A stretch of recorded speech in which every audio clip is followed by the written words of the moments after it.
Hello अस्सलाम वालेकुम, नमस्ते फ्रेंड्स। आज मैं आपसे हिंदी की वर्कशीट शेयर करने वाली हूँ। बिल्कुल बेसिक से हम स्टार्ट करने वाले हैं ताकि आप अपने बच्चों को हिंदी भाषा लिखवाना स्टार्ट कर सकते हैं। अगर बच्चा बोलने लगा है और प्री राइटिंग स्किल उसकी डेवलप हो चुकी है, यानी कि वो आड़ी तिरछी लाइन आराम से खींच लेता है, तो आप बच्चे को अब राइटिंग के लिए तैयार कर सकते हैं। तो हिंदी लिखने की शुरुआत बच्चों से हमें कैसे करवानी है, इसके लिए वीडियो को मैंने 3 पार्ट्स में डिवाइड किया है। फर्स्ट पार्ट में हम रिकॉग्निशन करेंगे, यानी स्वर की पहचान वाली वर्कशीट करेंगे। उसके बाद सेकंड पार्ट में हम राइटिंग कैसे स्टार्ट करें इस पर बात करेंगे और कुछ वर्कशीट आपसे शेयर करेंगे।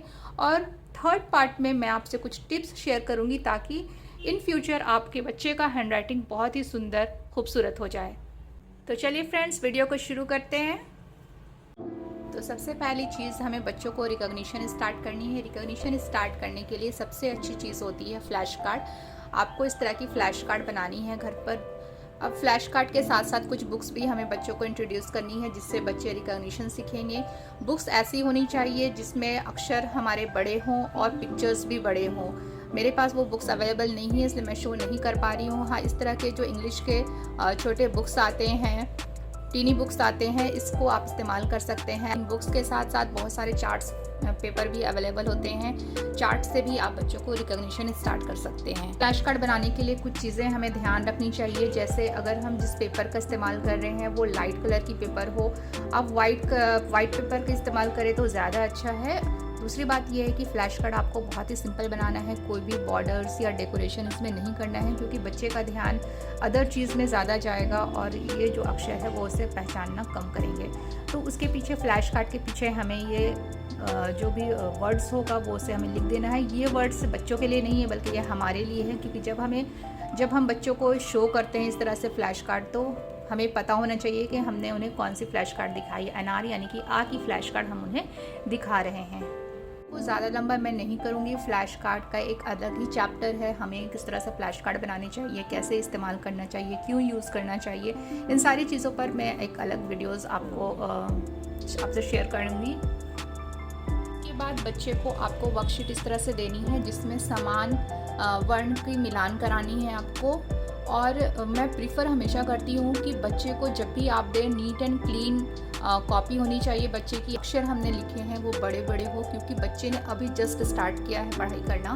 तो ऐसा ना हो कि वो आप इस तरह से उनको कॉपी पकड़ा दे और आप लिखने के लिए दे दे। तो ये क्या होगा, बच्चे इसमें बोरिंग महसूस करने लगेंगे और फिर लिखना पढ़ना उनके लिए बहुत ही बोरिंग काम लगेगा। वो बिल्कुल पढ़ना लिखना नहीं चाहेंगे। तो बच्चे को पढ़ाई जो है हमें इंटरेस्टिंग थोड़ी बनानी है। तो इंटरेस्टिंग के लिए आपकी वर्कशीट भी थोड़ी इंटरेस्टिंग होनी चाहिए। बच्चे को क्लैरिटी होनी चाहिए कि जो अक्षर हमने लिखे हैं वो बिल्कुल क्लियर हैं, साफ दिख रहे हैं और करने में मज़ा भी आ रहा है।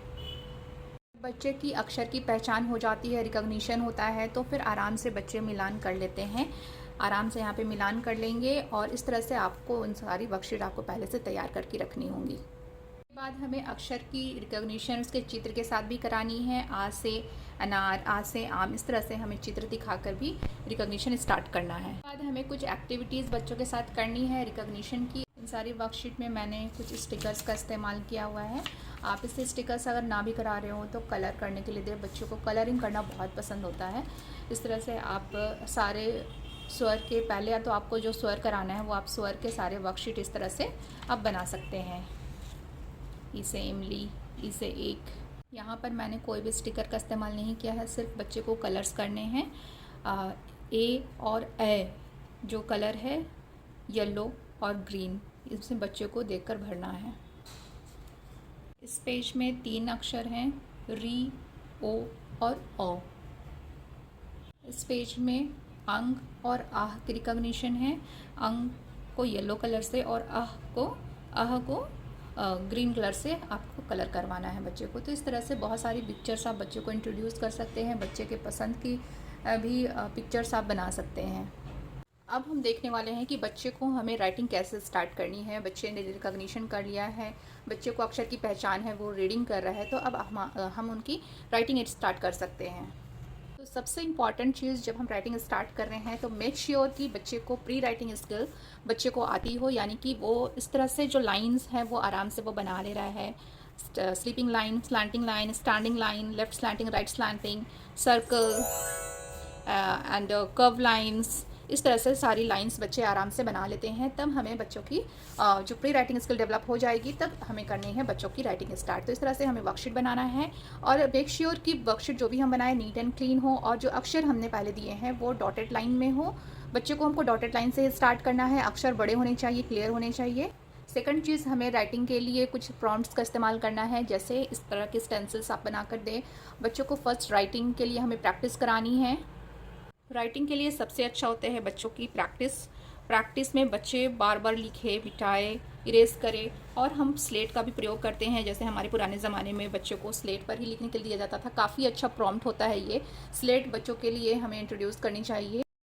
इसके अलावा स्टेंसिल्स भी आप इस्तेमाल कर सकते हैं। राइटिंग प्रैक्टिस के लिए एक बेस्ट ऑप्शन होता है। ऑनलाइन भी अब से आप परचेज़ कर सकते हैं।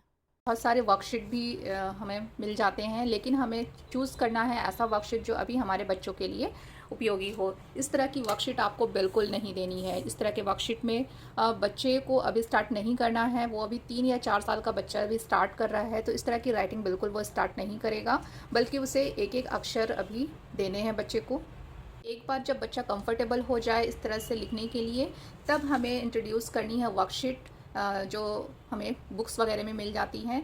तो ये वर्कशीट जो है, मेक श्योर कि एक अक्षर हमारे एक ही पेज में हो, और वैसे ही वर्कशीट में हमें बच्चों को लिखवानी है। Okay friends, now I will share some tips to improve the handwriting. तो सबसे पहले आपको जो ध्यान रखनी है वो है बच्चों की बैठने की पोजीशनिंग। ये देखनी है कि बच्चे प्रॉपर तरीके से बैठ रहे हैं या नहीं। मेक श्योर कि बच्चे जब लिख रहे हों या स्टडी कर रहे हों तो सही पोजीशन हो। और दूसरी चीज़ है पेंसिल की ग्रिपिंग, यानी कि अगर ग्रिपिंग अच्छी होती है तो राइटिंग भी सुंदर होती है। और बच्चा अभी स्टार्ट कर रहा है लिखना, तो हमें ज़रूर ध्यान देना चाहिए कि वो पेंसिल कैसे पकड़ रहा है। इस तरह की पेंसिल जो ग्रिप वाली होती है उसका भी आप इस्तेमाल कर सकते हैं जब बच्चा लिखना स्टार्ट कर रहा है। और थर्ड इम्पॉर्टेंट चीज़ है प्री राइटिंग स्किल। इसमें जो स्ट्रोक्स होते हैं, लाइंस और स्पेसिंग, इन सारे चीज़ का हमें बहुत ध्यान रखना पड़ता है। प्री राइटिंग स्किल पे आप अलग से एक वीडियो मैं इंशाल्लाह ज़रूर शेयर करूँगी। और लास्ट सबसे ज़्यादा इंपॉर्टेंट चीज़ है पेरेंट्स की पेशेंस और बच्चों की प्रैक्टिस। अगर बच्चे मिस्टेक करते हैं then it's normal, it's okay, लेकिन प्रैक्टिस करते रहना है। Practice makes man better. तो फ्रेंड्स, अगर वीडियो पसंद आई तो लाइक ज़रूर करें और अपने दोस्तों से शेयर ज़रूर करें। चलिए फिर मिलते हैं हमारे ऐसी नेक्स्ट वीडियो में। तब तक के लिए अल्लाह हाफ़िज़, गुड बाय।